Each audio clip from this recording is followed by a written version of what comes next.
el próximo 27 de febrero, pues se abre la legislatura que conocerá las propuestas que se han hecho a nuestro Código Laboral.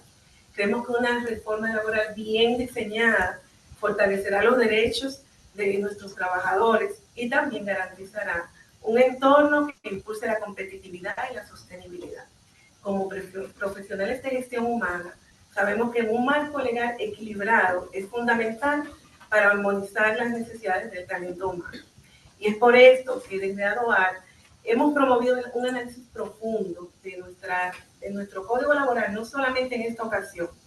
Desde hace tiempo hemos conformado diferentes comisiones, siendo las más recientes en el 2021 y ahora en el 2024, para precisamente analizar desde nuestra mirada, que estamos así de cerquita con todo lo que pasa por escrito en el código. Nosotros somos que le ponemos, ¿verdad? Lo ponemos en práctica. O sea, nadie sabe más que nosotros sobre este tema. Perdón los laboralistas que están aquí, pero lo que se escribe y lo que se negocia, días como el de ayer, donde se hablaba del salario mínimo nacional, nosotros lo ponemos en práctica y sabemos si funciona o no. Por lo tanto, tenemos como que todo con toda propiedad podemos hablar de este tema. Quiero agradecer en este momento a los integrantes de esas comisiones que han estado, muchos han repetido, la mayoría repitieron en el 2021-2024.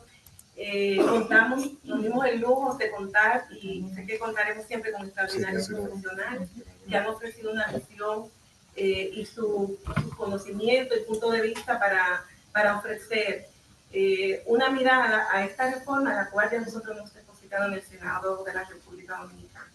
Agradecemos con mucho orgullo a Indiana Tamares, no está, se excusó, a Aracelis Tejada, que está por aquí, a Maribel López, que estuvo en la vez anterior, en el 2021, Luis Holguín Veras, también de nuestra asociación Neida, Emmanuel, como miembros repitentes de las dos comisiones, y toda la directiva actual que también se involucró en toda la revisión de esta nueva reforma. Esperamos que la reforma contribuya a fortalecer la economía, elevar la competitividad empresarial y dignificar el empleo.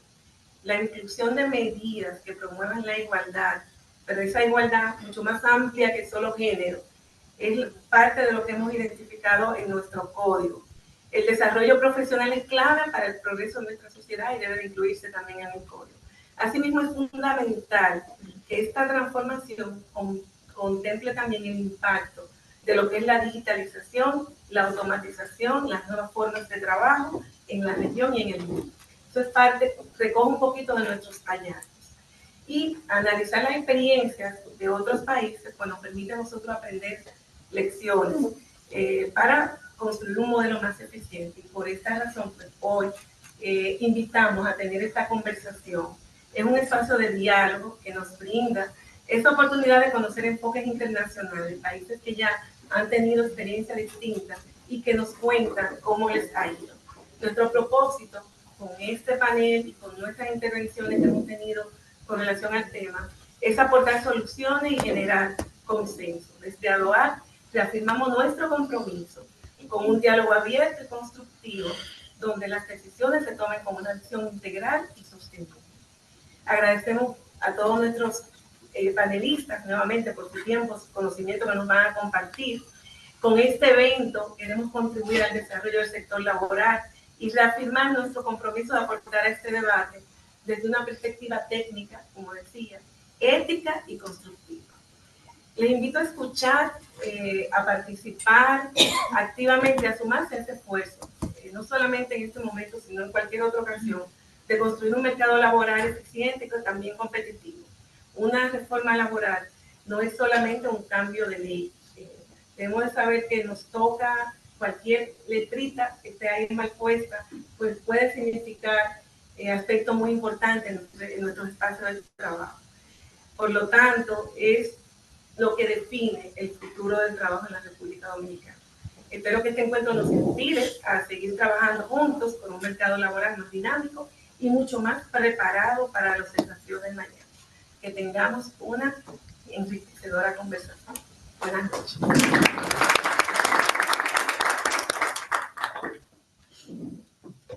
Gracias, Jenny. Solicitamos nos acompañe el licenciado Javier Suárez, quien estará haciendo una presentación sobre los principales cambios propuestos en la reforma laboral en la República Dominicana.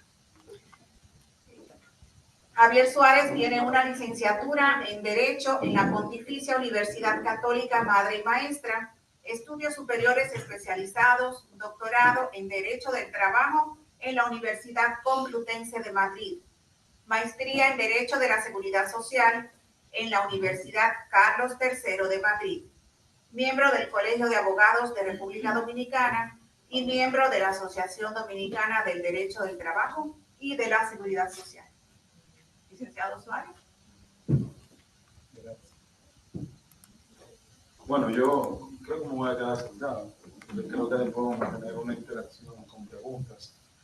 Primero que nada, darle las gracias a Eduardo, que siempre nos tiene en cuenta para este tipo de eventos que son muy enriquecedores, y sobre todo cuando le hablamos directamente a recursos humanos, como decía Jenny al final.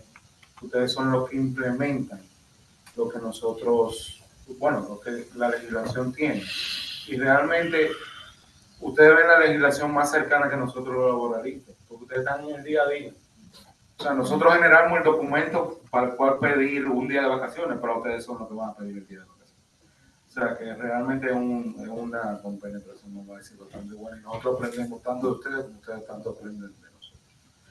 Entonces, el tema, yo lo voy a decir, suscribir a las cuestiones que yo entiendo que como ustedes como recursos humanos le impacta, como asociación que son ustedes le impactan y deben de tener pendiente. Por favor, la siguiente. La siguiente, por favor.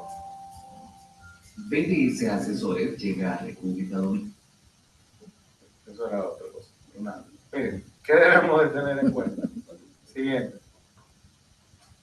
Primero, ¿cómo se llegó a esta discusión? Realmente fueron 2 años de trabajo bien arduos. Quien le habla dirigió la mesa técnico-jurídica que recibía las órdenes del Consejo Consultivo de Trabajo, que es el órgano consultivo, por la redundancia, del Ministerio de Trabajo, donde convergen empleadores, trabajadores y gobierno. Pero las máximas autoridades, le hace Estado Copardón, CONEP, etcétera, etcétera. Y del otro lado estaba la CAS, CNU, CNTV, y del lado del gobierno estaba el ministro de Trabajo, que decían básicamente qué aspectos querían negociar, qué querían ver, y mandaban eso a la Comisión Técnico-Jurídica, que se reunía y redactaba los artículos que luego venían de nuevo para atrás al Consejo Consultivo de Trabajo y eran aprobados.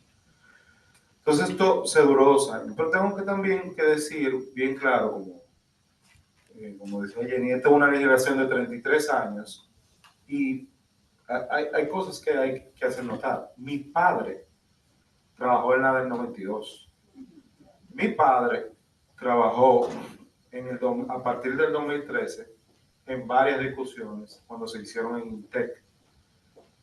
Y al final terminé yo también trabajando en esto. O sea, es una legislación literalmente desfasada. Tiene muchísimas cosas. Es muy bueno el Código de Trabajo. No podemos decir que no había internet. Exactamente, no había internet, no había un sinnúmero de formas de trabajar. Porque ahora tenemos trabajadores que están aquí, la matriz que lo contrató está en Nueva York, pero él le presta servicio a un headquarter en Singapur. Entonces, realmente es totalmente diferente a lo que había. Señores, en el Código de Trabajo todavía hay un apartado que dice del cierre de los domingos y día feriado, que habla incluso hasta que un salón de belleza no puede abrir 2 días consecutivos. Eso es cuando hay 2 días de fiesta, perdón. Eso es impensable. Siguiente. Entonces, mire, yo le voy a hablar de unos cambios, voy a hablar rápido porque creo que la discusión que vamos a tener nosotros va a ser mucho más enriquecedora. Esta fue la primera cosa que salió a relucir, vamos a decir, por un periódico de circulación nacional que cambia como todo. Entonces todo se entiende mal. Y habían trabajadores, decían de broma, en un programa de radio que fui, que estaban entregando su renuncia. No, usted me va a cancelar porque si yo no puedo utilizar el celular, pues evidentemente yo no voy a seguir aquí. Pero realmente todo el mundo tiene una política del celular, o sea, de medios electrónicos, por decirlo de alguna manera. Y si no la tiene, debería hacerlo. ¿Por qué? Porque generalmente cuando tú llegas a una recepción, hay un individuo que está pegado a un teléfono, escuchando a veces un programa de radio que no tiene nada que ver con su programa, con su trabajo, y realmente es hasta tedioso. Muchachos que hacen su trabajo, vuelvo y repito, con el celular pegado en la mano, pero ahí tenemos colaboradores que sí necesitan, sí o sí, con un celular para hacer su trabajo. Por ejemplo, vendedores que tenemos un programa para que chequee cada vez que llega a un sitio, etcétera, etcétera. Entonces, eso es diferente.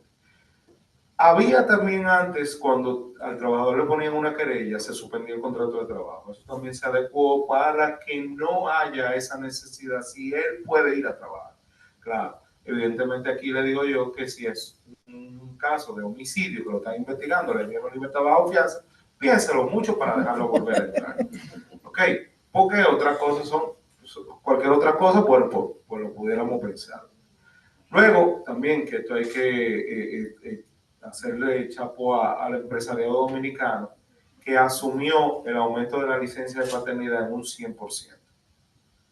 Cualquiera dice, y yo digo, ustedes lo saben mejor, cualquiera dice que 2 días más es muy poco, a raíz de una sentencia incluso del Tribunal Constitucional que dice que se asimile al permiso de maternidad, lo cual nunca debería de suceder porque no es lo mismo, pero el aumentar 2 días en una empresa que tiene 4.000 empleados,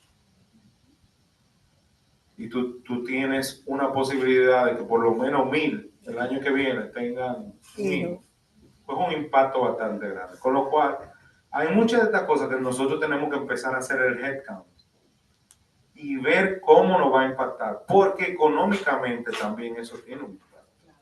Entonces, ese impacto tenemos que irlo pensando para cuando llegue el momento estar bastante preparados. También, otra cosa que los empleadores también dieron a cambio, vamos a decir, de ciertas en las discusiones, fue que también después de 3 años se va a tener 15 días laborables de vacaciones. Recordemos que siempre eran 14, pero con un pago diferenciado de 14 días de salario o 18, pero ahora van a ser después de 3 años 15 días. Eso también, ahí se impacta totalmente, pues si usted tiene una fábrica de 4.000 empleados, son 4.000 días más adicionales de vacaciones. Efectivo. Ya la pagábamos, pero efectivo. Le hace que el suplente que vamos a tener que buscar, operario con una máquina, tiene que venir a respondernos 15 días. Entonces ya se la pagábamos a aquel, ¿verdad? Porque teníamos que pagarla luego de 3 años y 18 días de salario. Pero ahora también vamos a tener que pagarle al suplente 15 días. Entonces también estamos hablando de que son muchos días de vacaciones. No sé si vamos a interactuar, la gente va a preguntar o lo dejamos para el final. Al final, entonces, perfecto. Anótela por ahí la pregunta, porque alguien me quería preguntar. También esto se adecuó las vacaciones al convenio de la OIT y tienen que darle sí o sí un periodo de 6 días. Ahí se arregló la cuestión del día adicional, de que damos un día de vacaciones, un día de vacaciones. Uno de los periodos tiene que ser de 6 días. Después de ahí ya usted tiene la facultad, va a tener la facultad de otorgar ese día como usted lo quiera. Los otros días que tenemos que entregarle, bueno, pues ahí sí vamos a obtener ese formulario de un día de vacaciones, etcétera, etcétera. También una de las cosas interesantes que va concatenada con las vacaciones es que cuando el trabajador está de vacaciones, se va a suspender el plazo para el despido. Esto es bastante interesante. ¿Por qué? Porque generalmente cuando estamos haciendo una investigación en el centro de trabajo, que ya sabemos que a lo mejor fue fulano que cometió la falta porque nos dimos cuenta con una auditoría que no hicieron, nos falta un efectivo, pues evidentemente ahí sabemos que fue fulano, pero ya fulano se lo está oliendo, que estamos haciendo la investigación. Y ya tú estás organizando la carta con legal, tú estás haciendo todos los trámites para saber que, porque si te enteraste un jueves, no recomiendo que despide el viernes, porque en el ministerio se te puede armar un lío cuando tú vayas a depositar la carta de despido. Entonces, evidentemente, ya lo vamos a dejar para el lunes, pero el viernes y solicita su vacación y se la dan aquí. Se te va a pasar el plazo de los 15 días. Entonces, eso va a suspender. Por eso también tenemos que tener esas vacaciones con Blue Ink, como dicen los americano firmada por ese trabajador, o por lo menos con un correo él diciendo que sí, que recibió esas vacaciones. Otra de las cuestiones bastante importantes que va a romper el artículo 86 del Código de Trabajo, que es un día de salario cada vez que no lleguemos a esos 10 días pagando las prestaciones laborales por cada día de retardo, es que nosotros ahora, eso se podía hacer, y estaba en principio homologado por la justicia, pero lo que pasa es que algunos jueces lo toman, otros no lo toman, y a veces es bastante complicado. Sabemos que cuando damos una carta de desahucio, se te desaparece el trabajador, si te llega un cotalito y se desaparece el abogado, para tú hacer la oferta real de pago, es bastante incómodo para nosotros como legal darle ese soporte a las empresas a veces, perdón, porque a veces no aparece a quién hacerle la oferta real de pago. Entonces esto se va a poder hacer. Inmediatamente nosotros desahuciamos al trabajador, podemos depositarle todo su dinero. ¿Qué le digo yo ahí? Si usted no le va a dar preaviso, yo nunca recomiendo que den preaviso, no se sabe qué puede pasar y dependiendo de la industria es bastante complicada. Si usted no le va a dar el preaviso, deposítele ese mismo día, porque quien inventó la trampa. Entonces van a salir huyendo. Si la cuenta no es de nómina, va a salir huyendo a cancelar. Entonces usted no va a tener dónde depositar. Entonces tenemos que ir viendo todo eso a largo plazo como recursos humanos, de cómo podemos, vamos a decir, mermar lo más posible cualquier liability que nos pueda pasar. Entonces, eso va a ser una de las cosas buenas. Siguiente. Entonces, otra de las cosas bastante interesantes para ustedes es que vamos a poder establecer jornada de 12 horas, siempre con ciertas reglas, 12 horas de trabajo, pero que no pasen de 44 horas a la semana, y en ese esquema está prohibido trabajar horas extraordinarias. Con lo cual, una fábrica, una empresa que tiene su jornada 24/7 activa, va a poder tener, en vez de 3 jornadas, va a poder tener 2 y así. O sea, esto es más para las fábricas que necesitan estar trabajando constantemente, pero es bueno que, porque ya esto se hacía con la firma de los trabajadores, algunas empresas incluso lo llevaban al Ministerio de Trabajo, que no era obligatorio, pero los trabajadores lo pedían ya, porque les conviene a veces muchísimo más, pero este esquema deja de fuera las horas extras, que creo que ahí era que ellos querían tener el esquema, porque realmente tenían 4 horas extraordinarias, se la pagaban de otra manera, pero ese esquema aquí va a finalizar. También hay que tener en cuenta que si hay un sindicato, hay que hacerlo con el sindicato, sino con el 50% o más de los trabajadores de la sucursal, del establecimiento, o de donde queramos poner esa jornada de trabajo. Otra de las cosas importantes es que vamos a tener que enviarlo al Ministerio de Trabajo, el cual va a ver si se hizo el proceso correcto para aprobarlo finalmente. Si no se hizo el proceso correcto, puede que lo devuelva. Otra de las cuestiones rápidas, y como ustedes son recursos humanos, voy a puntualizar bien concreto las cosas. Los tribunales van a cambiar, señor. Total y diametralmente. Vamos a tener un proceso de conciliación diferente, vamos a tener un proceso de depósito de documentos diferente y vamos a tener una ejecución de sentencia diferente. Ya esos asuntos que usted tenía los viernes en la tarde, que le llegaba una sentencia y uno tenía que decirle que sacaran todo el dinero de la cuenta o que cerraran la empresa hasta el lunes, ya eso también va a dejar de existir. O sea que eso es parte de lo bueno. En cuanto a la conciliación, vamos a tener un juez conciliador acompañado de 2 conciliadores, y sobre todo vamos a tener que estar ahí, va a tener que estar ahí presente el trabajador y el empleador, una persona representando al empleador que tenga poderes para negociar. Con lo cual, yo le diría que vaya pensando quién va a ser esa persona. Luego de aprobado el código, va a durar un año, mientras todo esto en vigor, pero ya usted tiene que ir sabiendo quién es esa persona, que va a ir a esos juicios con ese poder. Porque yo incluso le diría que lo entrene en procesos conciliatorios, en conciliación y arbitraje, que lo entrene. ¿Por qué? Porque va a ir con mejores armas a esa conciliación. Ahí va a haber un juez conciliador para nosotros como abogados, pues vamos a poder decir las cosas bien claras, como el trabajador va a estar sentado ahí lo va a decir, pero están reclamando 4 vacaciones, pero a ti se te dieron 3. Y el trabajador, evidentemente, que quiere que su litigio cese lo más rápido posible, va a decir que sí. Entonces vamos a ir tachando números. En vez de una demanda abultada de 2 millones de pesos, vamos a caer en la realidad de 500,000 pesos, dependiendo del trabajador que sea. ¿Por qué? Porque un gran jurista me dijo una vez que los juicios laborales deben de durar solamente un mes, que es el tiempo en el cual el trabajador pierde su crédito no formado. Entonces, esto va a ayudar bastante. ¿Por qué? Porque si tenemos un trabajador sentado ahí con nosotros y incluso las cosas van a volver un poco más hasta sentimental. Emanuel, tú sabes que nosotros te queremos, que te pagamos esto, y Emanuel va a decir, sí, es verdad, usted me lo pagó, yo no sé por qué el doctor puso eso ahí, pero sí, a mí me lo pagaron. Entonces el juez conciliador va a tener la facultad de decir, porque eso va a ser en una cámara de consejo cerrado, no en una audiencia pública como es ahora, va a tener la facultad de decirle, pero te van a quitar esto allí, mira la prueba aquí. Y entonces el trabajador va a decir, sí, entonces ahí, si se ve, que esa es también otra de las cosas buenas, si se ve el trato de obstaculizar la conciliación por el abogado del trabajador, se va a poder, el juez va a poder ordenar que el juicio sea celebrado libre de costas. Eso significa que el abogado del trabajador no va a poder ir a liquidar sus costas y no va a poder reclamarle sus costas a la empresa. Entonces eso es otra cosa buena. En cuanto al proceso de documento, hay un plazo fatal, señores. Es 3 días antes que hay que depositar esto, sí o sí. Con lo cual, yo le diría a ustedes que cuando legal le pida un documento, désenlo el mismo día. Incluso le diría que tengan una plantilla. Yo tengo una plantilla de lo que pido cada vez que comienzo el litigio.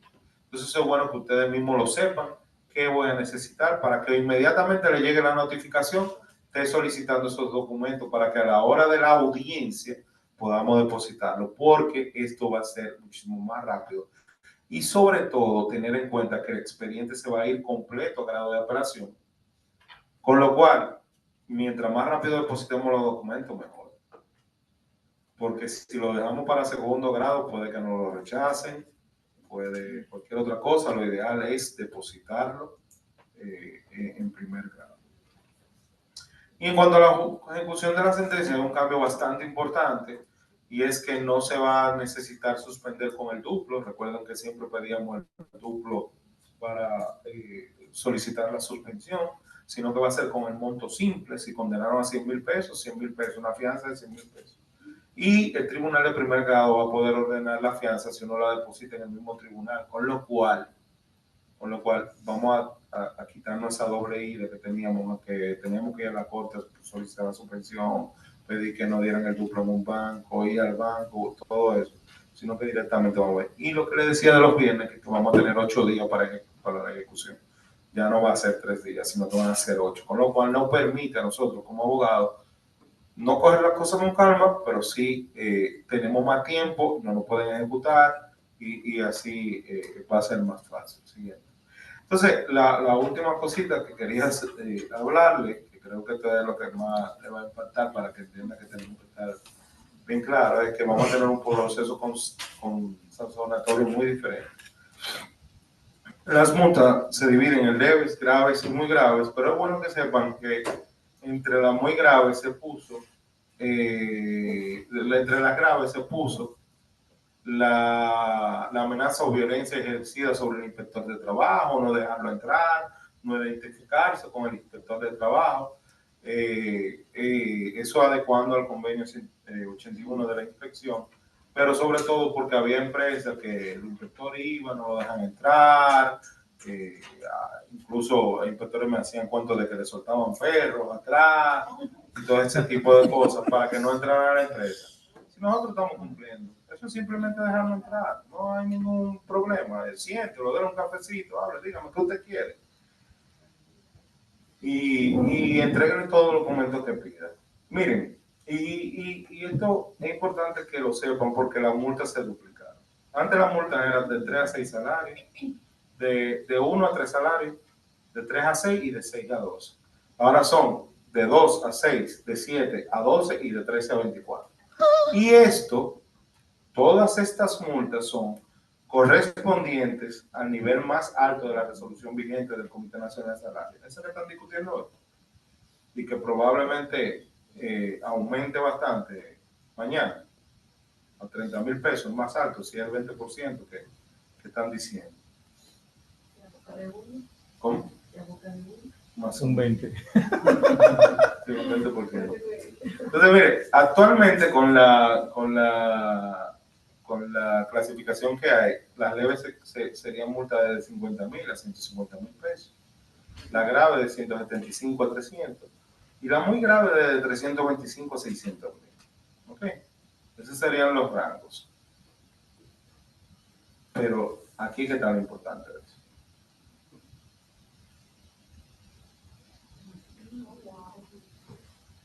Ya entendieron, ¿verdad? Ay, mamá. Entonces, la infracción es por cada tipo de infracción de manera individual, por el tipo de infracción, como por cada trabajador. Ambos de manera acumulativa. Entonces, yo le traje un ejemplito pequeño.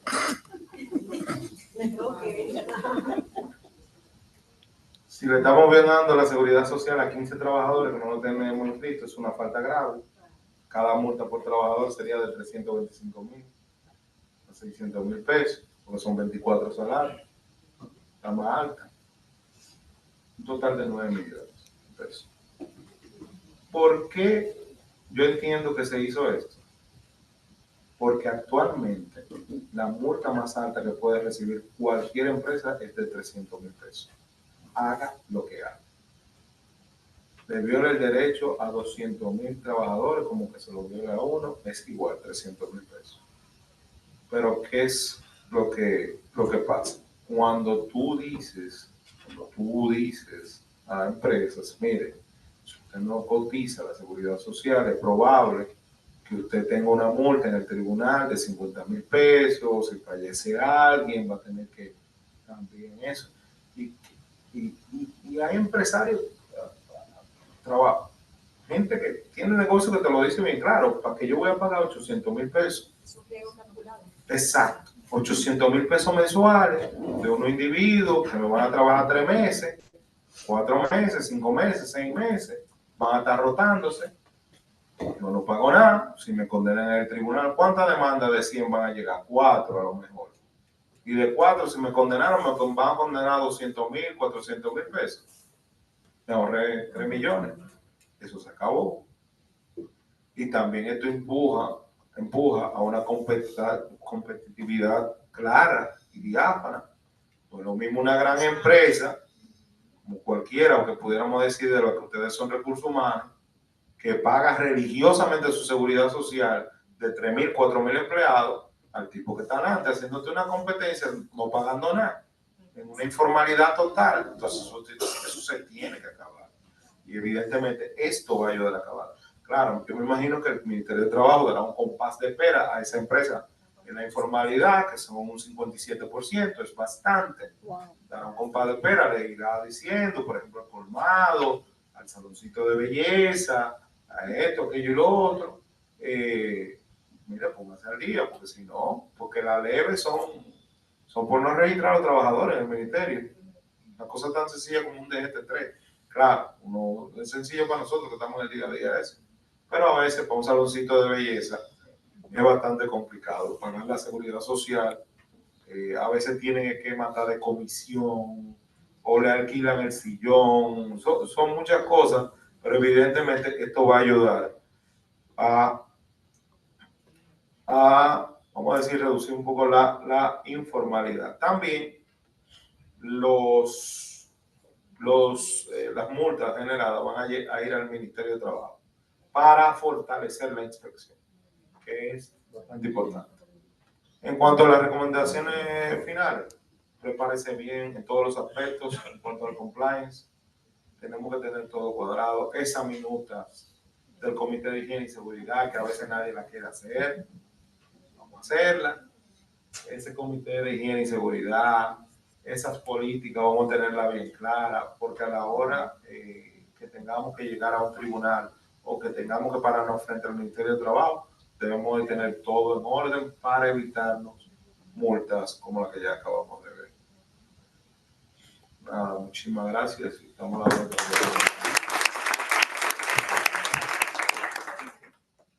Muchas gracias al licenciado Suárez. Propicio recordar, ¿no?, todos estos temas que están propuestos en la reforma laboral para poder hacer las comparaciones en breve cuando se integren los demás miembros.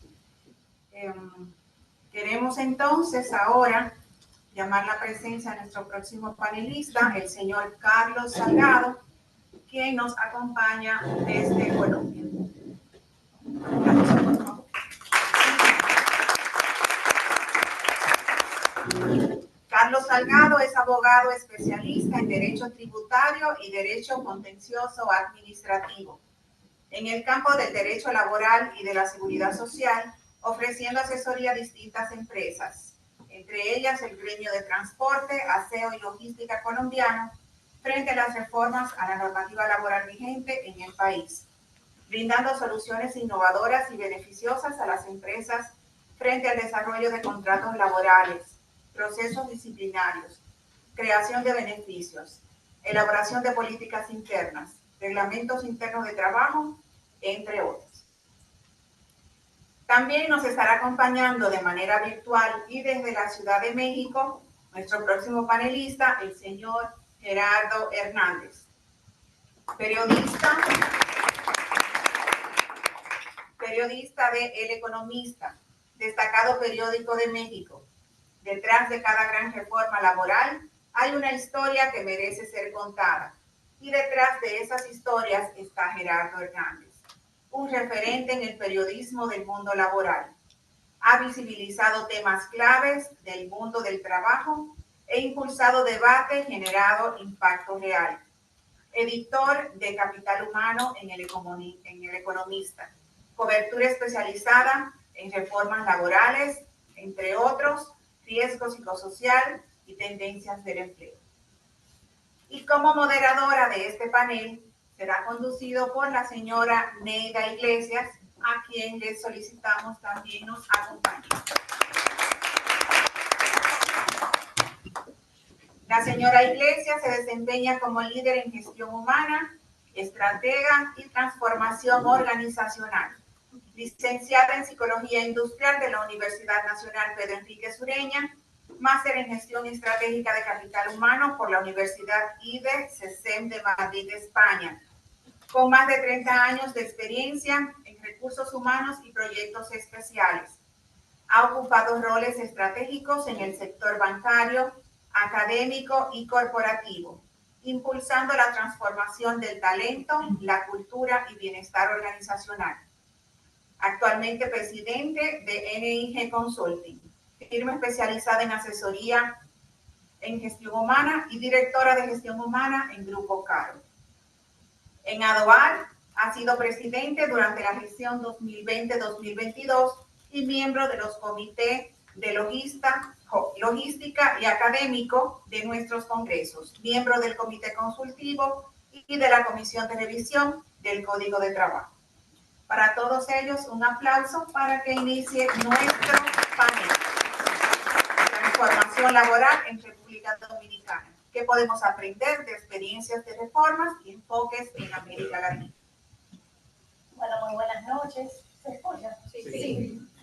Para mí de verdad es un honor pues, poder contar con estos profesionales, tanto Javier de República Dominicana, Carlos de Colombia y Gerardo, aunque estás de manera virtual, está aquí cerquita, así que estás aquí con nosotros. Muchísimas gracias. Javier, pues muchísimas gracias por la exposición que tuvimos recientemente. Información muy importante, sobre todo por la fase que vamos a tener ahora de la revisión de nuestro Código Laboral. Y quiero iniciar la primera pregunta para ti. En este caso, ¿cuáles serían estos desafíos específicos que la República Dominicana enfrenta, sobre todo en lo que es el marco laboral, que sobre todo se necesita una transformación? ¿Cuáles serían esos desafíos? Bueno, dentro de las cuestiones que necesitamos y que se atendieron en el Código de Trabajo es el teletrabajo. Es el teletrabajo es necesario regularlo a su máxima expresión porque realmente ahora mismo hay muchas personas que están en modo híbrido. Pero a veces es tan complicado despedir un trabajador que está en teletrabajo a veces. Es tan cuesta arriba que creo que eso nos va a ayudar bastante cuando salga la normativa en ese sentido del teletrabajo. Si bien es cierto que tenemos una resolución, cuando ya esté como ley, pues será bastante bien. Tenemos también, que creo que se atendió, el tema de la sobrejudicialización laboral. Tenemos demasiado litigio. Esto es imposible. Una empresa no está para estar de litigio en litigio. Eso no debe de ser. Debe de ser enfocada en producción. Y tenemos, en esa conciliación que vamos a tener un pie de amigo para disminuir esa sobrejudicialización. También en el mercado laboral sabemos que hay muchas empresas que no cumplen. La cuestión de las multas que vimos, eso va a ayudar también a que todo el mundo se alinee, porque hay muchas situaciones que se dan que es simplemente por no cumplir la ley a veces. No inscribir un trabajador en la seguridad social. Los otros días hubo un accidente de un trabajador que se cayó y se murió en una construcción, pero si mal no recuerdo, porque no tenemos la palabra de Dios, pero si mal no recuerdo era alguien que venía huyéndole a migración, que entró huyendo, subió al segundo piso, no había una baranda y cayó. Entonces, todo ese tipo de cosas van a hacer, vamos a decir, que las empresas vayan a ver. Y eso yo creo que son los grandes retos que tenemos para arreglar, y también la cuestión de la ejecución de las sentencias a las empresas. Eso también era un dolor de cabeza. ¿Cómo va a ser que, por ejemplo, le llegue un embargo, usted está aquí, a una farmacia que tiene un cuarto frío, donde tiene 200 millones de pesos en mercancía, y el alguacil diga que se la va a llevar de ahí con una regla de individuos y tú, exacto, entonces te dicen a ti que son 2 millones de ejecución porque ellos saben lo que hay, y tú pagas 2 millones de ejecución y 400,000 pesos de una sentencia condenatoria. Entonces esos son tipos de cosas que también van a mermar bastante. Creo que esos son los grandes retos que se visualizaron, que se vieron y que se atendieron. Gracias, Javier. Y con relación a lo que serían los diferentes sectores de la economía nacional, tales como turismo, la parte de manufactura, la parte de servicios, ¿cuáles serían en este caso que en estos sectores qué tanto impactaría? En manufactura, por ejemplo, la jornada, el cambio de la jornada va a ser fundamental.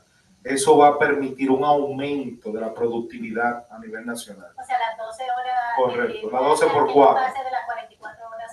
Correcto. Eso va a permitir un aumento bien grande de la productividad a nivel nacional. Y nos va a poner en el mapa de una competitividad a nivel regional, porque recordemos que ahora está lo del nearshoring, ya con las políticas, vamos a decir, del gobierno de Estados Unidos, que no quiere tanto que todo se produzca para allá, pues están acercando más las cosas para acá y eso no va a convenir a nosotros. Por ejemplo, los semiconductores también, eso va a permitir que esas jornadas en ese tipo de empresas que van a ir creando, pues también eso impacta positivamente. En cuanto al sector turismo, no hay mucho gran impacto porque en la reforma se trató de tener un impacto. El sector de azonadores intentó de que la propina en el sector turismo, en los hoteles específicamente, radiara a todos los trabajadores. Le hace ese spa de belleza que está ahí, ese no restaurante, sino cualquier servicio, por ejemplo, servicio de peluquería y todos los servicios que tuvieran, que alguien prestara un servicio a un turista que estuviera ahí, le tuviera que corresponder la propina, pero los trabajadores, no sé si por el esquema antiguo que tienen o algo, pero no quisieron que eso cambiara. Entonces en el sector turismo no va a impactar tanto más que en los derechos individuales de trabajo, en las jornadas también, pero ahí no va a haber tanto impacto. Y con del rol de gestión humana, que aquí tenemos muchos colegas y somos del área, ¿qué tú nos recomendarías creería que deberíamos de prepararnos para asumir estos nuevos cambios que vendría con la reforma laboral? Yo le diría que saque todos los libritos que usted tenga. Ahí para la izquierda. Así mismo, todos los libros que usted tenga de políticas, sáquelo, véalo de arriba abajo, vea cómo usted está cumpliendo esas políticas, cómo usted se está comunicando con el ministerio, que a veces creemos que el ministerio es nuestro enemigo, a veces es nuestro mejor amigo, a veces en situaciones, porque si yo notifico 17 faltas de un trabajador de tardanza, yo como abogado voy mejor preparado al tribunal a la hora de instrumentar un expediente. No es lo mismo llegar con la carta de despido únicamente y a Dios que reparta suerte. Entonces hay un sistema informático que permite a nosotros subir esas amonestaciones. Está activo, con lo cual es muchísimo más fácil. Ya usted no tiene que mandar ese mensajero para ese tipo de cosas. Entonces eso está en línea y creo que están trabajando también en la cuestión de comunicar despidos, desahucios también por vía electrónica, y amonestaciones ya existe, por lo cual les recomiendo utilizarla para que así, como le digo, no es lo mismo llegar con un expediente con 17 faltas a llegar con un expediente solamente con la carta de despido. Entonces, verifique sus políticas, actualícelas. Por ejemplo, ahí el reglamento de salud y trabajo, muy poca empresa lo tiene. Yo sé que tiene un costo impactante, pero es bueno que lo vayan teniendo y eso hay que actualizarlo cada 3 años. Entonces, eso es bueno también saberlo. Entonces, toda esa política. Si usted no tiene ciertas políticas, créela también para que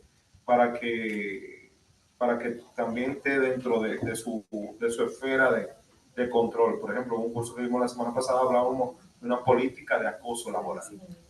Es fundamental eso. Eso es fundamental y sobre todo en empresas que tenemos muchísimas. Recuerden el caso que pasó el año pasado de una muchacha que lamentablemente fue asesinada. Y sobre todo, yo creo que también pudiera abundar el que este momento trabaje muy de la mano con el área legal. Sí, y eso que no haga, como decir, todos esos casos lo trabajen sin estar orientados por el área. Yo creo que eso es muy importante y creo que da muy buenos resultados. Sí, así es. Nosotros los otros días detuvimos como 8 despidos que iban a hacer de los trabajadores.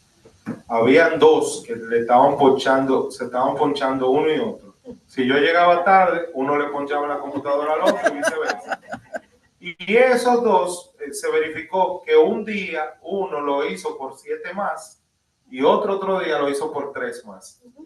Pero entonces querían despedir a los 7 más. Nosotros dicen, no, espérate, nosotros eso se va a perder.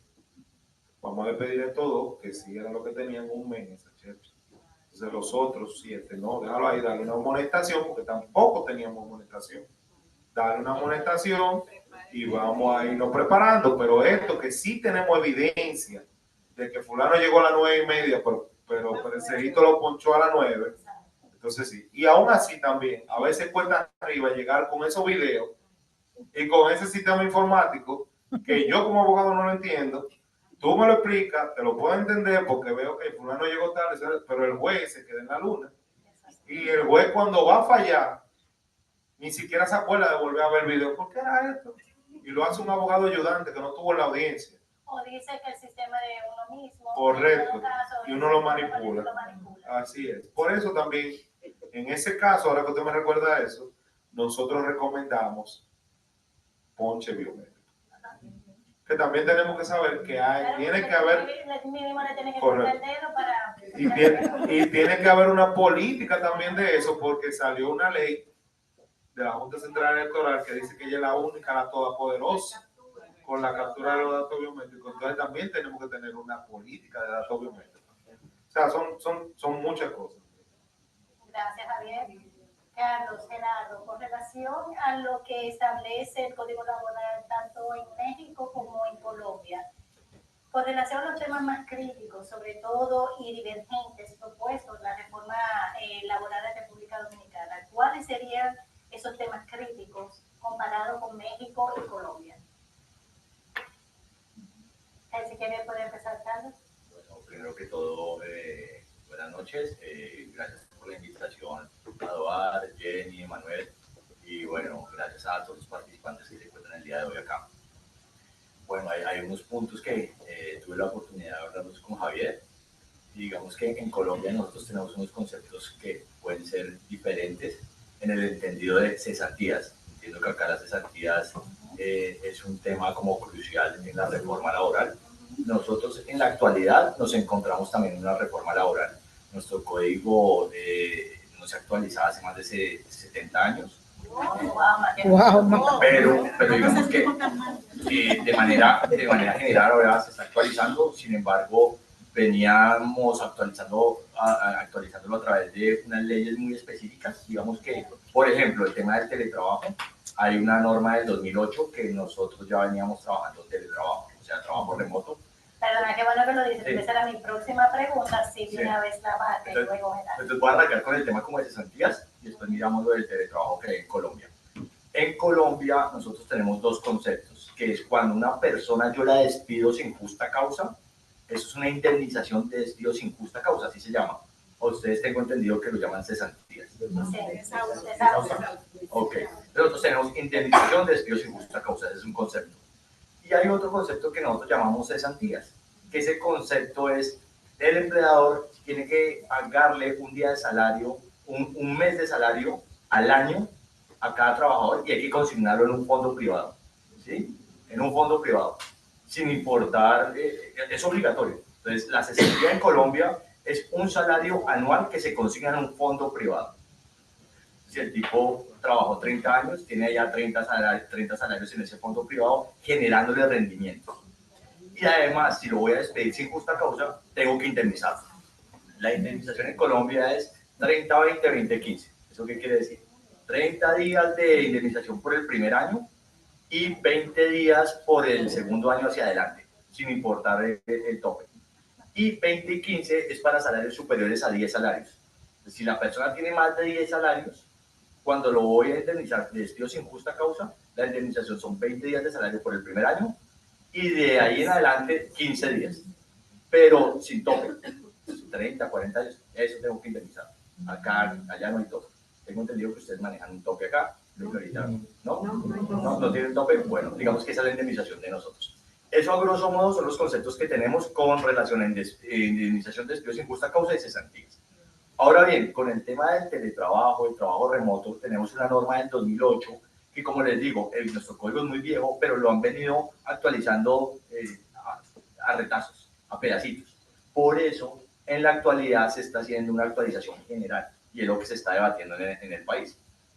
Con respecto al trabajo remoto, nosotros en esa ley del 2008 se generó la posibilidad de tener trabajo remoto y hay como 3 tipos de trabajo remoto. Uno que se llama móvil, otro que se llama suplementario y otro que se llama autónomo. Entonces, el autónomo es que la persona puede trabajar en su casa, ¿sí? Y de vez en cuando va a la empresa, pero queda como a decisión del trabajador, ¿sí? El móvil es que 100% está fuera de la oficina, no tiene que ir nunca a la oficina. Y el suplementario sí es un híbrido, que puede ir 2, 3 veces a la oficina, ya convenido con el empleador. Ahora bien, cuando hay trabajo remoto, pues hay que notificarle a la ARL, porque la ARL tiene que saber que esa persona está en determinado sitio. Digamos, esa es la norma que nosotros tenemos, ha funcionado mucho, y por lo del tema del COVID, muchas empresas se pasaron prácticamente a un trabajo remoto casi al 100%. Colombia es el segundo país más poblado de Sudamérica y en tamaño somos el 4º más grande. Y pues esto lleva a que existan unos trancones también terribles en nuestras ciudades principales. Por lo tanto, muchas empresas han optado porque todos sus trabajadores estén en remoto. ¿Sí? Entonces, digamos que esta norma ha funcionado muy bien en el país y ha generado, digamos que unas sinergias muy interesantes entre empleador y trabajadores. Ahora, ¿qué está pasando? Digamos que ahorita los trabajadores están demandando que mínimo exista 1 o 2 días de remoto. O sea, ya una persona que quiera trabajar en una empresa no le interesa el trabajo 100% en la empresa.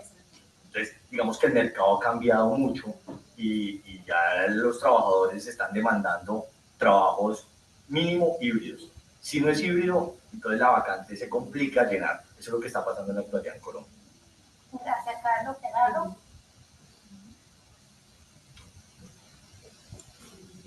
¿Nos escucha? Ahí está. ¿Qué tal? ¿Cómo están? Qué gusto. Oigan, primero que nada, una disculpa por no poder estar presencial. Les mando un fuerte abrazo desde acá, desde la Ciudad de México. Gracias a la DOAR por la invitación. Y en especial, aquí, qué gusto compartir con Andrés y Carlos. Contigo también, Neila. Miren, un tema muy interesante. Yo escuchabas a Andrés y en las conversaciones que teníamos antes, México ha pasado en los últimos 7 años por cambios muy importantes en materia laboral. La Ley Federal del Trabajo en México tenía muchas áreas, muchas disposiciones que no se habían actualizado en 50 años, por ejemplo, ¿no? El caso de las vacaciones en México, estuvimos con un periodo vacacional de 6 días por el primer año del trabajo y ese fue el que estuvo vigente durante 50 años prácticamente, ¿no? Hasta hace poco que se reformó. Y un tema que a mí me llama mucho la atención y que creo que es un cambio muy similar al que van a vivir ahí en República Dominicana, es lo que tiene que ver con conciliación laboral, ¿no? Y justicia laboral. México hace poco tuvo un cambio muy trascendental en esa parte. En el 2019 se aprobó una reforma al sistema de justicia laboral mexicano. Para poner un poco en contexto, antes de lo que existe hoy en México como modelo de justicia laboral, teníamos unas juntas de conciliación y arbitraje que básicamente dependían digamos, del gobierno, o sea, no eran administradas por el Poder Judicial. La conciliación en ese momento era básicamente que tú llegaras a la junta, presentaras la demanda y te preguntaban, ¿hay conciliación o no hay conciliación? Obviamente el trabajador decía que no, la empresa decía que no y se iban al pleito legal, ¿no? Eso era en esencia lo que se tenía por conciliación en ese momento. Y como resultado de eso, pues tuvimos una saturación de las juntas de conciliación y arbitraje y juicios que podían durar más de 6 años, ¿no? Hay criterios, jurisprudencias emitidas por la Corte en México que incluso dicen, pues, qué pasaba si es que el caso se resolvía y el trabajador había fallecido, ¿no? Porque eran tan largos los juicios laborales que había gente que fallecía, ¿no? Antes de que se resolviera. Entonces, bueno, se hace este cambio. Hoy en México, ¿qué tenemos? Tenemos centros de conciliación de competencia federal o local, dependiendo de la industria, y la conciliación es obligatoria. O sea, no es un requisito para que tú puedas iniciar un juicio, ¿no? Entonces, de alguna manera, el sistema hoy te obliga a las empresas y a los trabajadores a sentarse en una mesa, a negociar y evitar llegar a esta etapa del juicio, ¿no? Y hay un plazo en específico, me parece que son como 3 meses, 45 días, perdón, que tiene que durar la conciliación. En 45 días debería de existir en un mundo idóneo digamos, un acuerdo entre el trabajador y la empresa, ¿no?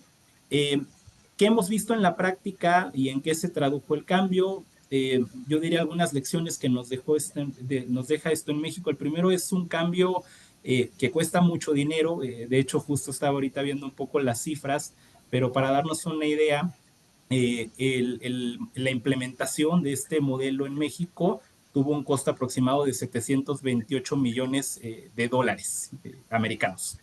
Entonces, fue una inversión muy fuerte porque fue crear nuevas instituciones, fue capacitar a las personas que iban a estar en esas instituciones, dotar de los recursos necesarios a las instituciones, porque no existían ni centros de conciliación en México, ni existían tribunales laborales, que es la otra parte, ¿no? Digamos, los que ya reciben los juicios. De entrada eso implicó un presupuesto suficiente, implicó un cambio de cultura tremendo, porque en un modelo donde, digamos, los juicios duraban mucho, no había disposición ni de la parte de trabajadores ni de la parte empresarial por conciliar. No existía esa cultura, ¿no? Existía la cultura del pleito legal y pues el trabajador decía, a mí me conviene que dure muchos años porque me pagan salarios caídos, ¿no? Más dinero me llevo, y la empresa decía, me conviene que dure muchos años porque en una de esas pues no sale el juicio, ¿no? Y ya gané, pero de alguna manera no existía esta cultura. Entonces fue un cambio cultural Y en algo tan básico, por ejemplo, que es cuando está la audiencia de conciliación, es llegar con una nueva mentalidad y entender que no vas a llegar a pelear, vas a llegar a buscar arreglar el asunto, a reconocer en qué fallaste eh, y alcanzar un acuerdo que favorezca a todos, ¿no? O sea, y implica capacitar a las personas. Evidentemente, en México, quien está al frente o quien realiza la mediación entre la empresa y el trabajador no es tanto una figura de juez, sino es una figura de funcionario conciliador, quien realmente está ahí solo para mediar, ¿no? Para compartirles, digamos, a ambas partes sus derechos y guiarlos en el acuerdo, ¿no? Lo que ha ocurrido un poco en la práctica es que quizá por una capacitación de pronto deficiente eh, o, o, o, personal que no digamos, no ha entendido muy bien sus facultades, pues en ocasiones esa conciliación, el funcionario conciliador puede tener una cierta carga, ¿no? Hacia una resolución más favorable al trabajador. Pero de alguna manera, pues es parte de los cambios, este tipo de transformaciones en un sistema de justicia laboral, pues tienden a ser no se dan de la noche a la mañana, ¿no? Y creo que eso es una gran lección del modelo mexicano. Y otro aspecto que a mí se me hace muy importante también es que hay ciertos casos que no pasan por conciliación. Por ejemplo, el acoso laboral, ¿no? O sea, si a ti te acosaron en tu centro de trabajo, pues es muy difícil que te sientes a conciliar en este caso, con el centro de trabajo que toleró el acoso, ¿no? O si te discriminaron en el centro de trabajo, igual es muy difícil que te sientes a conciliar una discriminación, ¿no? O sea, hay ciertos casos que la ley dice esto no está sujeto a conciliación y se puede iniciar un juicio laboral, ¿no? Y eso es uno de los cambios más trascendentales que hemos tenido. La Ley Federal del Trabajo en México en los últimos 7 años, básicamente el 40% de las actualizaciones que ha tenido a lo largo de su historia han sido en los últimos 7 años, entonces estamos en uno de los periodos más intensos. Otros cambios que creo que vale la pena destacar, hace poco también se reformó la lista de enfermedades de trabajo, se reconocieron, por ejemplo, trastornos mentales, es decir, la seguridad, si tú tienes acceso a seguridad social por medio de tu empleo, te pueden dar una incapacidad por algún tema de estrés laboral, de ansiedad, de depresión, de insomnio, si es que es provocado por el trabajo, ¿no? Y teníamos una lista de enfermedades que no se había actualizado en más de 50 años, eso también ya se cambió. Recientemente, el año pasado, a finales del 2024, entra en vigor, estamos en la etapa de implementación, pero la regulación del trabajo por aplicaciones, ¿no? Estas empresas de reparto o de movilidad, ¿no? A través de aplicaciones, ya México avanza en eso y regula el trabajo por aplicaciones. Otro tema interesante, que fue una reforma igual muy grande, requirió de mucho diálogo entre el sector empresarial, entre los trabajadores, el gobierno mediando de alguna manera, los servicios de tercerización, subcontratación, outsourcing, me parece que es uno de los términos más universales, pero en México teníamos yo les diría un grave problema con eso porque llegamos a tal magnitud que habían centros de trabajo que no tenían a ninguna persona contratada de manera directa, ¿no? O sea, todos los trabajadores estaban tercerizados, por así decirlo, ¿no? Eso es uno de los cambios que se hicieron, fue una reforma muy grande que tuvo México y que también ahí influyó en algunos indicadores, a lo mejor y de pronto maquilló cifras de empleo formal en el país, pero de alguna manera fue un cambio que también representó un gran acuerdo entre el sector empresarial, entre los intereses del gobierno, entre lo que pedían los propios trabajadores, ¿no? Y tuvimos también una reforma de teletrabajo, ahí les diría, me parece que México tuvo más buenas intenciones que lo que realmente se logró avanzar. Si revisamos la reforma de teletrabajo en México, de pronto pareciera que inhibió un poco más el modelo. Algunas estadísticas, estudios que se han hecho a través de diversas firmas, pues muestran cómo el trabajo a distancia en México, pues prácticamente desapareció una vez que se pudo regresar a trabajar de manera presencial. Pero tuvimos también ahí una regulación de teletrabajo, ¿no? Y creo que esos son los grandes cambios y lo que hemos visto en estos 7 años el tema laboral en México ha sido prácticamente discusión de todos los días y bueno, los de recursos humanos son ahora unos rockstars con todo esto. Muchísimas gracias, Gerardo. Javier, esto que escuchas tanto de Colombia como de México, ¿cómo compara estos enfoques, sobre todo con los propuestos en nuestra reforma? Bueno, sobre todo yo creo que el punto que más similitud tiene es con México en cuanto a la conciliación. Es un cambio de paradigma. Recuerdo que hay un gran profesor que ya falleció, que era Néstor de Bueno, que soñaba con el cambio de esto, porque decía que los juicios eran eternos. Como dijimos, trabajadores que fallecían, incluso en el mismo juicio aquí, los juicios van a mermar mucho, van a reducirse bastante, y es sobre todo por esa etapa de conciliación. Primero, porque no van a pasar, no van a pasar ese filtro. Algunos pasarán, como dice Gerardo, evidentemente, si me acusaron, si me discriminaron. Hay veces que los mismos trabajadores, las mismas empresas parafrasean un poco a Buzz Lightyear diciendo hasta la Suprema y más allá, queriendo dejar dicho que vamos a tener los 3 grados de jurisdicción, pase lo que pase.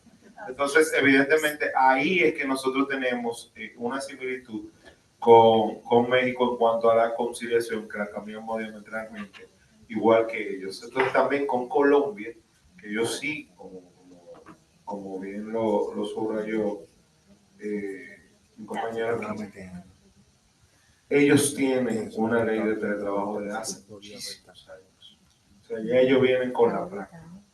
No fue como nosotros que sacamos una resolución en noviembre del 2020 y como Chile, que la aprobó 2 días antes, pero ya la venían estudiando. O sea, Chile aprobó la ley de teletrabajo creo que el 16 de marzo del 2020. O sea, como un point, 2 días antes de que cerraran Latinoamérica entera. Entonces, evidentemente, ahí ellos sí nos llevan bastante. Creo que nosotros hemos ido aprendiendo sobre la marcha, empujones por la pandemia, pero creo que ahí tenemos la similitud bastante. El esquema de ellos, de cesantía, que es un tema que aquí es bastante importante, el esquema de ellos es mucho mejor, incluso que el de nosotros. Pero aunque es mucho mejor, también tenemos que recordar que es más costoso. Porque es un salario anual que hay que depositar y luego también, si es sin justa causa, también te tengo que pagar una indemnización adicional. Entonces creo que son sistemas. Nosotros sí vimos en las conversaciones del código, si mal no recuerdo, vimos un tema de las asociaciones mutualistas, creo que es que se llaman en Colombia. Son asociaciones que incluso hasta le dan para préstamo para la vivienda, los trabajadores, y creo que es de ese mismo fondo que se nutren, creo que es, no tengo, pero lo vimos porque era buscando como alternativas para ver si eso se podía depositar ese salario de esa cesantía, dejarlo ahí, que se fuera creciendo y que fuera como una parte de retiro cuando ese trabajador saliera. Pero por ahí van esas similitudes que tenemos con el país. Perfecto. Muchísimas gracias, Javier. Y con relación a Gerardo, con relación a tu experiencia como periodista, ¿cómo cree que la información publicada impacta el proceso de la reforma laboral? Buena pregunta. Nosotros, bueno, hemos tenido la oportunidad de escribir sobre todos estos cambios en México, incluso desde que están apenas poniéndose los primeros ingredientes, ¿no? Creo que en 2 sentidos. Una, siendo muy responsables en la información que se está compartiendo, orientando mucho tanto a la parte empleadora como a los trabajadores de cuáles son los cambios, sin a lo mejor este afán de querer decirles está bien o está mal, ¿no? Creo que cada quien tiene su opinión con respecto a los cambios.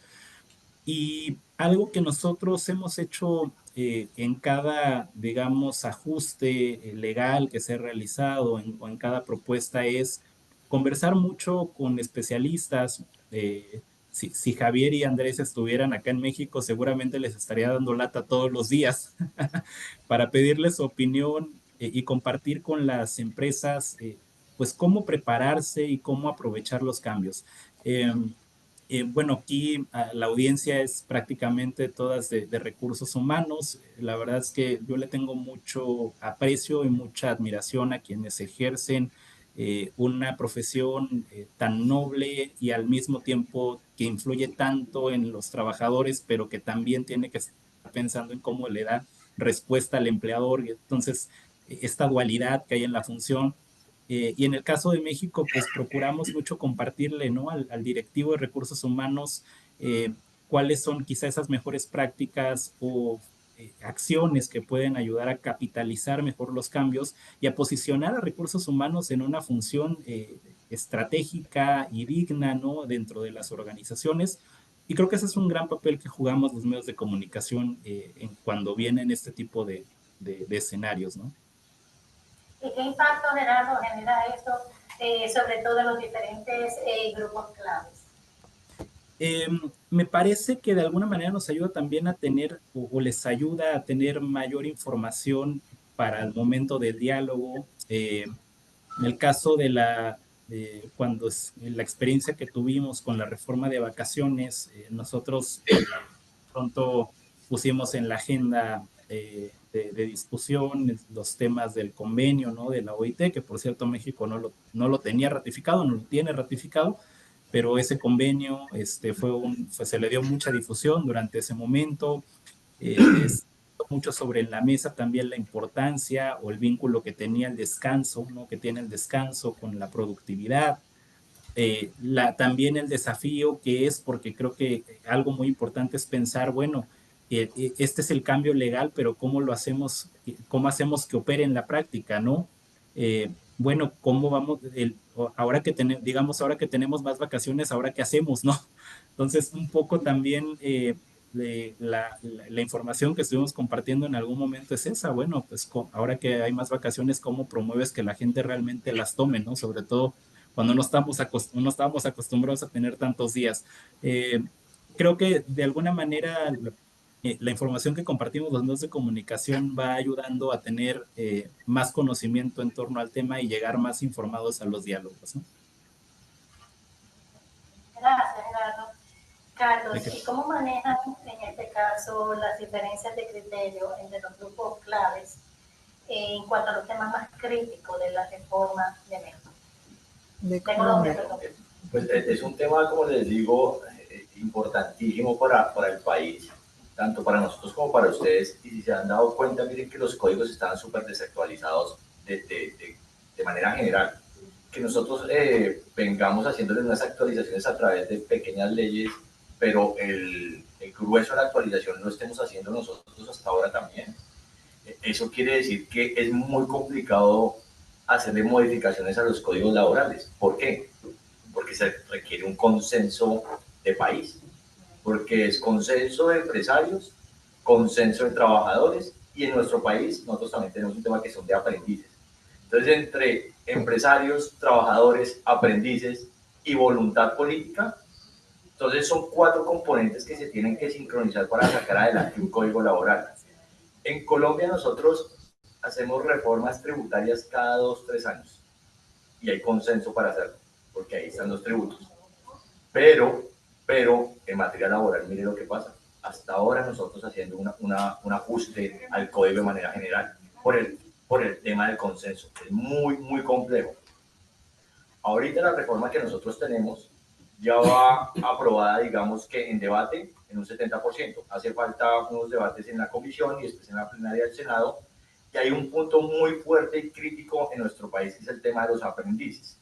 En Colombia, una nómina está obligada a contratar aprendices. Los aprendices los pone el Estado. Entonces, ¿qué era lo que estaba pasando? Antes una nómina, yo calculaba los aprendices sobre trabajadores administrativos. Voy a poner un ejemplo. Una empresa de 2.000 trabajadores y tenía 60 administrativos, yo cogía los 60 administrativos y los divido por 20. Me daban 3 aprendices. Es una empresa de 2.000 trabajadores con 3 aprendices. Está bien, sí, está bien. Pero modificaron la base y ahora lo que querían era que sobre los 2.000 trabajadores lo dividieran 20, me daba 100 aprendices. Entonces pasar de 3 aprendices a 100 aprendices era un cambio muy fuerte, y además de eso, la reforma laboral quiere que esos aprendices ya no sean aprendices, sino contratos laborales. Entonces, digamos, en este momento nos encontramos en un tema muy crucial porque es una nómina impuesta, y nosotros calculamos que es el 5% de la nómina impuesta. Y, como les digo, pasar de un contrato de aprendizaje, donde la base eran 3 a 100, y más encima cargarle todo el componente laboral de un contrato laboral, la seguridad social, las prestaciones, pues es un punto muy crítico que ahorita se está debatiendo en Colombia. Ahora, el tema también de la reducción de la jornada. Nosotros en la actualidad tenemos 46 horas máximas de trabajo, y a partir del 15 de julio de este año pasamos a 44, y el siguiente año vamos a bajar a 42. O sea, el objetivo es llegar a 42 de máxima legal, con la posibilidad de trabajar horas extra, unas 12 más. Nosotros hacíamos cuentas y serían 144. Nos daba 144 horas trimestrales, o sea, creo que tenemos más horas que ustedes para ejecutar, o sea, 144 nos da. Van a ser 180, 120. ¿Sí? Nosotros 144. Entonces digamos que la máxima va a quedar en 42 horas, pero se pueden trabajar 12 extra. Entonces digamos que venimos reduciendo la jornada, pero ese es otro punto también como para analizar, porque nosotros nos queremos comparar con horarios europeos, donde hay 36 horas, donde tienen otro modelo, y es muy complicado entrar a compararse con esos modelos en el entendido que ellos tuvieron la revolución industrial, tuvieron un desarrollo producto, digamos, eso puede sonar algo fuerte, producto del esclavismo, ¿sí? Entonces nos llevan unas prácticas muy diferentes, una evolución muy diferente, y ahora pues a nosotros sí nos impiden ese tipo de prácticas, y entonces el desarrollo de los países queda en vilo toda vez que pretendemos copiarnos o seguir unos modelos que no son los modelos para nosotros, ¿sí? Porque ahí va a haber un tema de competitividad. Si nosotros reducimos las jornadas máximas en esas empresas donde tienen capacidad instalada, zapatos, XY, industria, se pueden imaginar la posibilidad de competitividad con otros países, va a ser muy complicado. Entonces digamos que ahora nosotros vamos a reducir para el 2026 máximo 42 horas con 12 extra, pero eso le va a pegar muy duro a lo que les digo, empresas de capacidad instalada, de zapatos, manufactura, comida.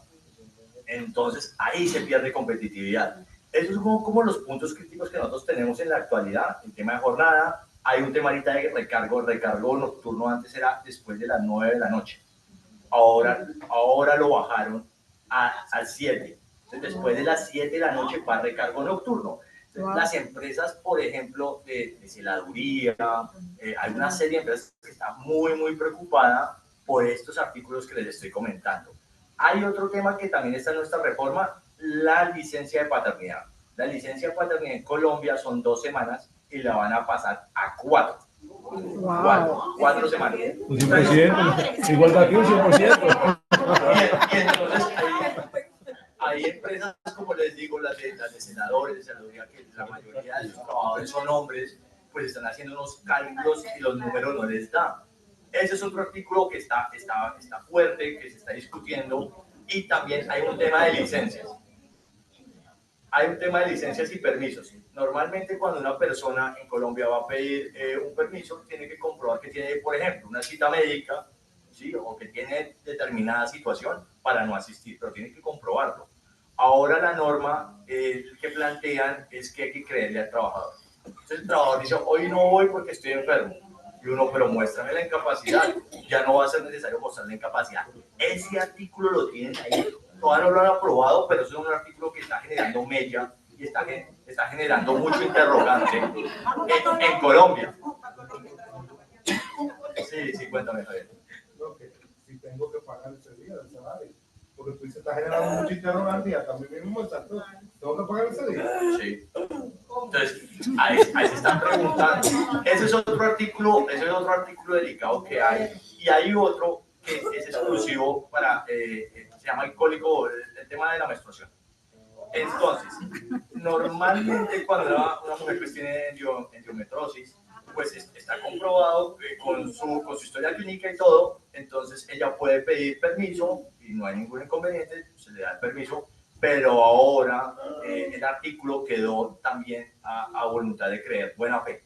Entonces yo estoy en periodo, puedo darle 3 días, tengo que pagar 3 días, o sea, tengo que darle el tiempo a ella para que se ausente 3 días, igual tengo que pagarlo.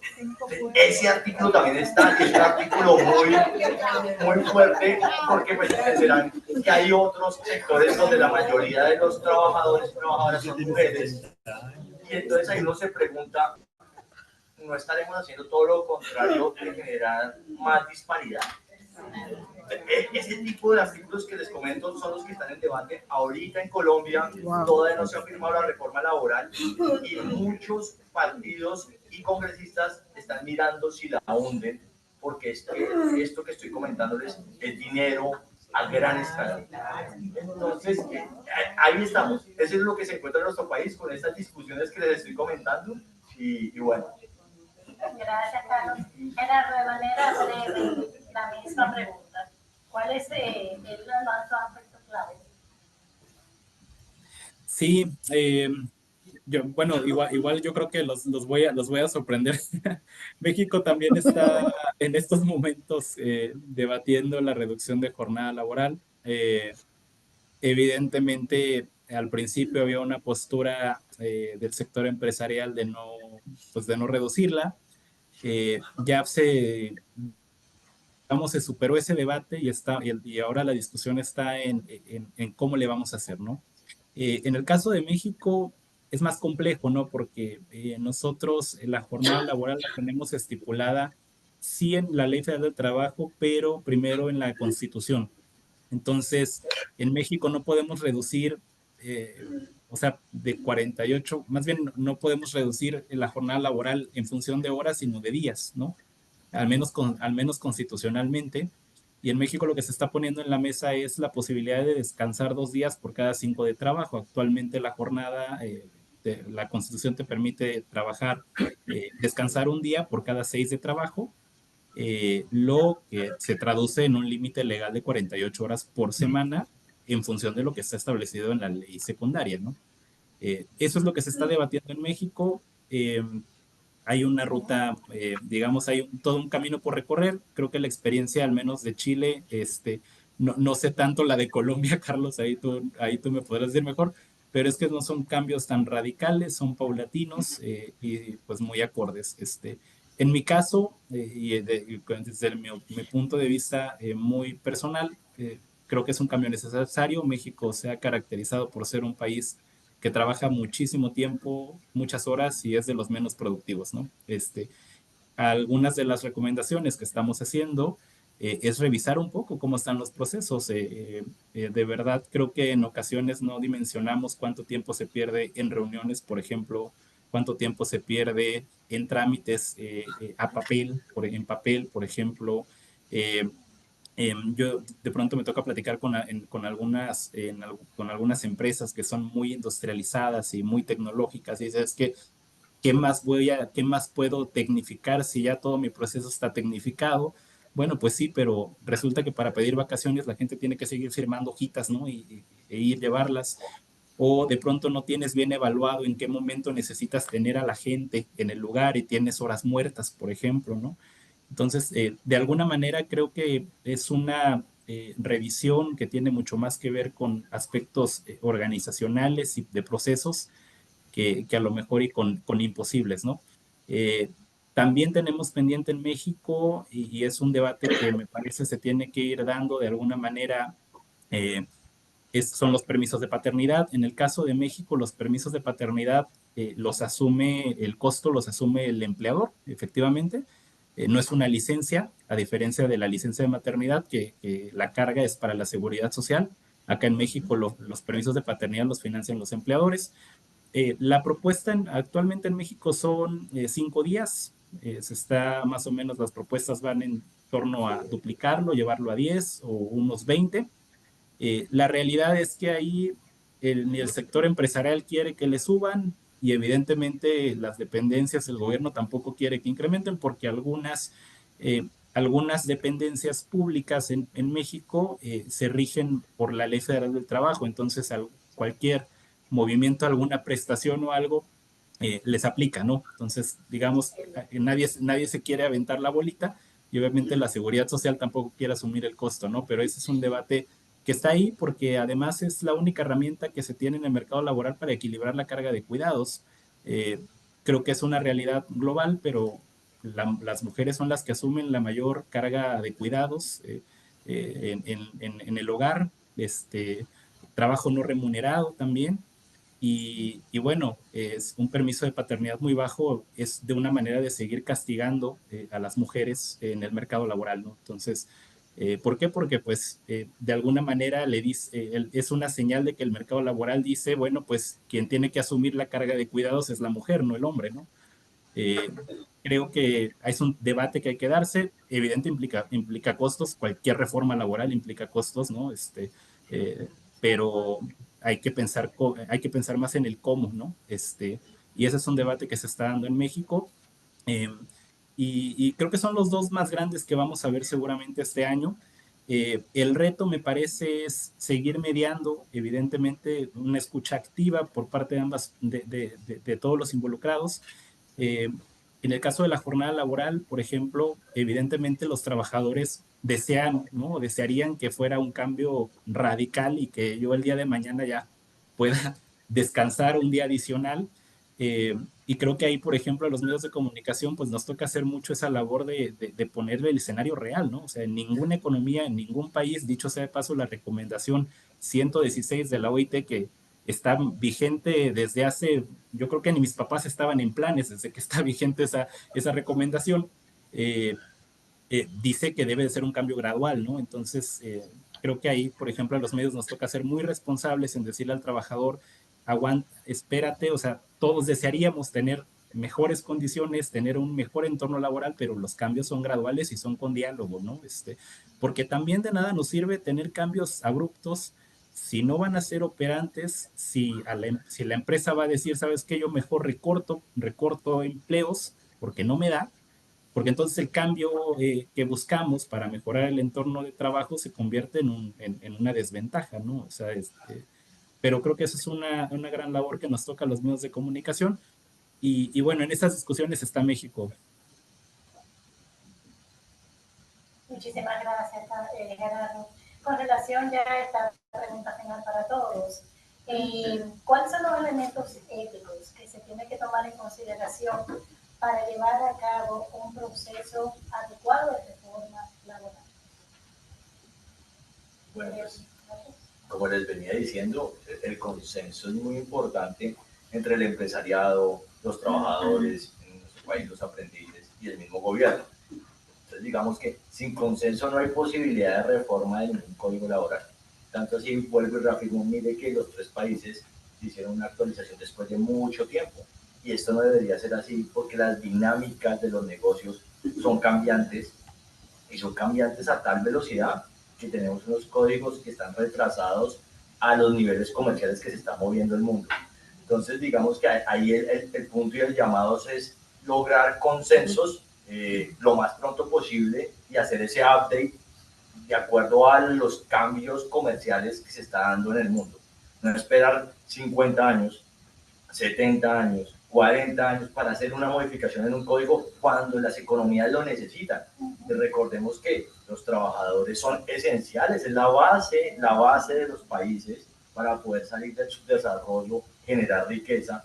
Y si no tenemos unos códigos que estén en línea con los cambios tecnológicos y comerciales que hay en el mundo, pues nos quedamos con unas posibilidades de hacer negocios que no van en línea con lo que se quiere en cada uno de nuestros países. Eso es lo que yo veo. Gracias. Bueno, yo encuentro la pregunta de la ética, igual que Carlos, puede evidentemente tener un consenso. Y yo creo que aquí lo logramos en lo que está depositado en el Senado de la República, porque fue un documento que salió de esa discusión tripartita que debe de ser. Gracias a Dios que no tenemos aprendices, porque se hubiera complicado un poco más. pero sí de esa discusión tripartita entre empleadores, trabajadores y gobierno. Y creo que salió lo mejor posible. ¿Que quedaron discusiones pendientes? Sí, eso está claro. Eso no hay, que no fue lo perfecto posible. Sí, también está claro. Pudo ser mejor o pudo tener otros puntos que faltaron, pero la misma vorágine de la discusión, sobre todo la voluntad política que existió en ese momento, era, ¿por qué si tenemos 2 años, si tenemos 10 años, desde el 2013 discutiendo eso, se crearon varias comisiones, esto que realmente le funciona, señores, esto protege mucho a las MIPYMES, pero mucho. Miren, no ejecutar una sentencia en 3 días, usted no sabe el cambio que va a hacer.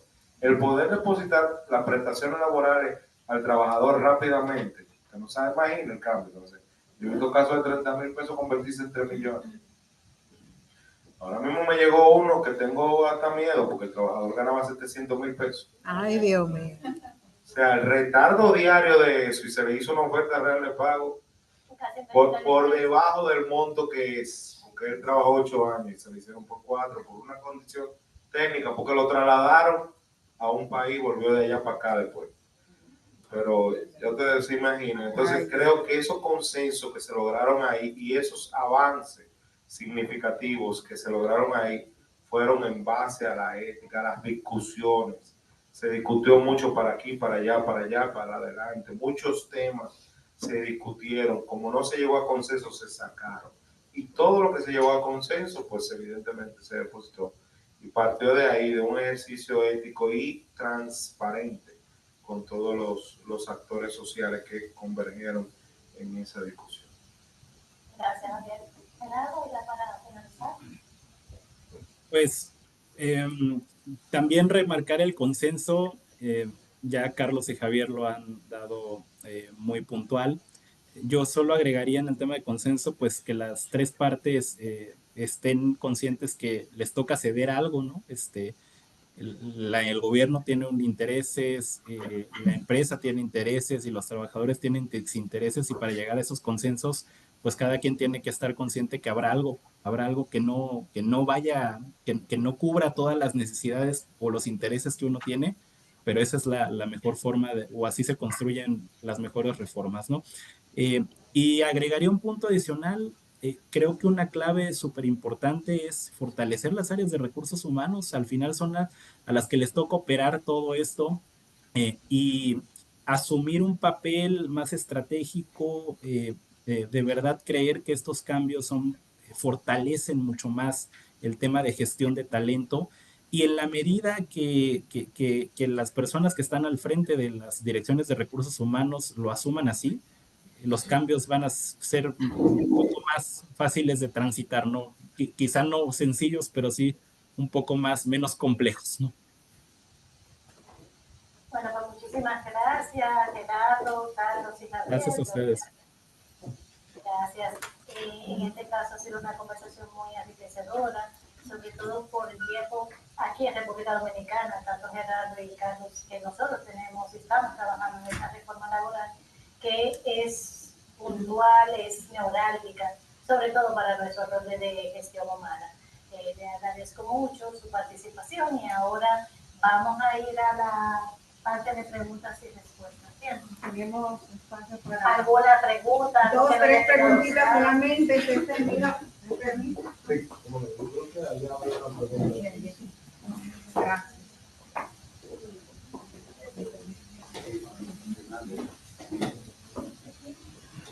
Javier, este código responde a, ¿verdad?, algunas necesidades, pero yo creo que algunas también se quedaron sin atender. ¿Para cuándo entonces vendría la siguiente reforma? ¿Para cuándo nos pondríamos al día, o mejor dicho, nos acercaríamos más hacia las otras necesidades que nos están siendo cubiertas?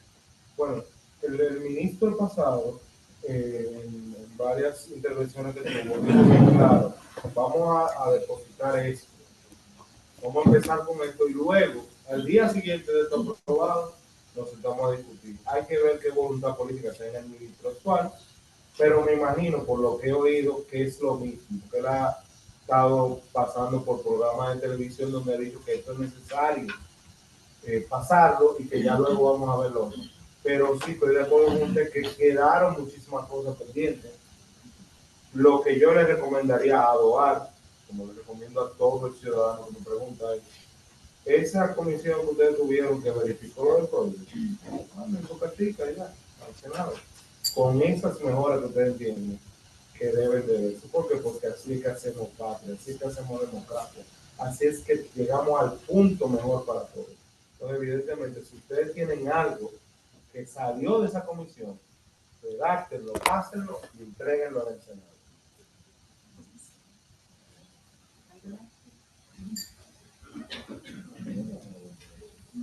Muchas gracias. En las informaciones que han venido circulando frente a las revisiones del Código de Trabajo, no queda claro qué tanto nos vamos a modernizar en tanto a los tipos de contrato. Y por ejemplo, en el caso de Colombia, que son pioneros, nos llevan un poco de ventaja en teletrabajo, ¿cómo se está manejando el entendimiento de que el teletrabajo es territorial, no necesariamente trabajo donde quiera, porque se está tergiversando el tema? Entonces, mi pregunta va en torno a esas dos vertientes. Desde la experiencia en Colombia, cómo están manejando el entendimiento de la territorialidad del teletrabajo, y en la parte del código local, si realmente va a haber alguna innovación, reconocer nuevas formas de trabajo. Sí, hay nuevas formas de trabajo, que es el teletrabajo, única y exclusivamente. Se trató y se tuvo varias discusiones con los trabajadores de plataformas. La plataforma donde se pide y todo esto, la comida, los taxis que te llevan, todo eso, por no mencionar ninguno. Pero sí se tuvo una discusión y no se llegó a un consenso, por eso se sacó. Pero la única nueva forma que hay va a ser el teletrabajo. Se le hace un upgrade al trabajo doméstico también, pero la única nueva, la forma nueva es el teletrabajo. Incluso hasta a mí me encantaría escuchar la respuesta de su segunda pregunta, porque evidentemente es uno de los dolores de cabeza que tenemos. Pero creo que eso se hace, por lo menos aquí lo podríamos hacer con políticas de teletrabajo. En Colombia el teletrabajo es válido y el tema de la territorialidad es en Colombia. Si te sales de Colombia, la ARL, que es la que protege el riesgo al trabajador, no te cubre. Entonces digamos que el teletrabajo es válido siempre que esté la persona dentro del territorio de Colombia. Porque si se sale de Colombia, la ARL no te responde y entonces el empleador no va a querer aceptar ni contratar bajo esa modalidad. Digamos que eso es lo que hay en Colombia. Y había otra pregunta que quería hacer. Sí, que si la persona que quiere trabajar fuera, ¿cómo están trabajando en el entendimiento de esa modalidad de trabajo que es territorial? Porque la gente entiende, yo no estoy allá, puedo irme para cualquier parte del mundo. Entonces, como les decía, hay 3 subcategorías en el teletrabajo. Entonces, hay una que es móvil, otra que es suplementaria y otra que es general. O sea, ese teletrabajo tiene 3 vertientes que eran las que yo les estaba explicando. Y hay una que es absoluta teletrabajo. Entonces, el tipo puede estar en cualquier lugar de Colombia y no tiene que ir a la oficina. Esa modalidad está, pero obviamente la ARL tiene que ser conocedora que esa persona está trabajando bajo esa modalidad, ¿sí? Y en Colombia nosotros tenemos el riesgo del 1 al 5. Entonces, dependiendo del riesgo, uno paga más en seguridad social. ¿Sí? Eso es lo que hay. Yo quería fundar una cosita ahí en un caso práctico. Tengo un muchacho de una empresa de Santo Domingo que él se mudó para Higüey, no dijo nada. Y uno diciéndole recursos humanos, venga, que tenemos una reunión mañana. Yo estoy mal. Hasta que al final el tipo se hizo, yo, ¿por qué me mudé para Higüey? Yo, pero usted tiene que venir para acá, porque la política que nosotros firmamos dice que usted tiene, que si nosotros lo llamamos, usted tiene que, yo no tengo culpa que tú vayas a durar 2 horas y media en venir para acá. El problema tuyo, levántate a las 5:30 de la mañana y se comenzó a hacer sus amonestaciones hasta que se despidió el trabajador. En Colombia nosotros tenemos un contrato que no es laboral, que se llama contrato de prestación de servicios. Ese contrato es un contrato que se rige bajo las normas civiles y comerciales. Ese tipo de contrato, el personaje puede estar en cualquier lado. ¿Por qué? Porque no tiene una vinculación directa con la empresa y entonces no hay ningún tipo de obligación. Pero ahí lo importante es que esos contratos de prestación de servicios son válidos si solo si no son del core de la empresa. Les pongo un ejemplo. En nuestra firma de abogados, yo no puedo contratar en prestación de servicios un abogado. Entonces, ese contrato de prestación de servicios sí se puede manejar en cualquier parte del mundo y no tiene ningún inconveniente. Y ahí el tema de seguridad social, quien responde por la seguridad social es el señor del contrato de prestación de servicios que está obligado a cotizar. Entonces ya se traslada el problema de la seguridad social a la persona que está devengando. Entonces, él verá si cotiza o no cotiza. Ahora, ¿qué pasa en Colombia? Que la cotización la cruzan con la declaración de renta. O sea, en Colombia hay que declarar en renta las empresas y las personas naturales. Entonces, hay una entidad que es la DIAN, que es la encargada de los tributos, y otra entidad que se llama la UGPP. Esa entidad es la encargada de la seguridad social. Entonces, esas dos entidades se cruzan información y cuando una persona no cotiza seguridad social porque tiene prestación de servicios, dicen, oiga, pero usted declaró en renta tanto, ¿dónde está su seguridad social? Entonces, llega la UGPP y sanciona a las personas particularmente por no pagar la seguridad social. Digo. Feliz noche para todos. Trabajo con expatriación laboral y dentro de la reforma está contemplado modificar el porcentaje 80-20. ¿Qué información nos tienen para la contratación de extranjeros? Que estaba contemplado cambiarlo de 80-20 a 90-10. ¿Qué igual? No, nunca se contempló cambiar el 80-20. Esos son los comentarios que aparecían en los periódicos. No, nunca. Lo que sí aparecía en los periódicos es la multa, tú dices. Eso sí, va a contribuir a que ese 80-20 se respete tablita con tablita.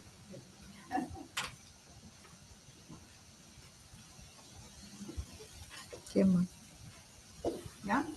Había una persona que fue la primera que me hizo una señal que quería preguntar algo a él. No sé si se... Pero parece que ya se respondió. Ya después. Gracias. Señores, muchas gracias. Un aplauso a nuestros amigos.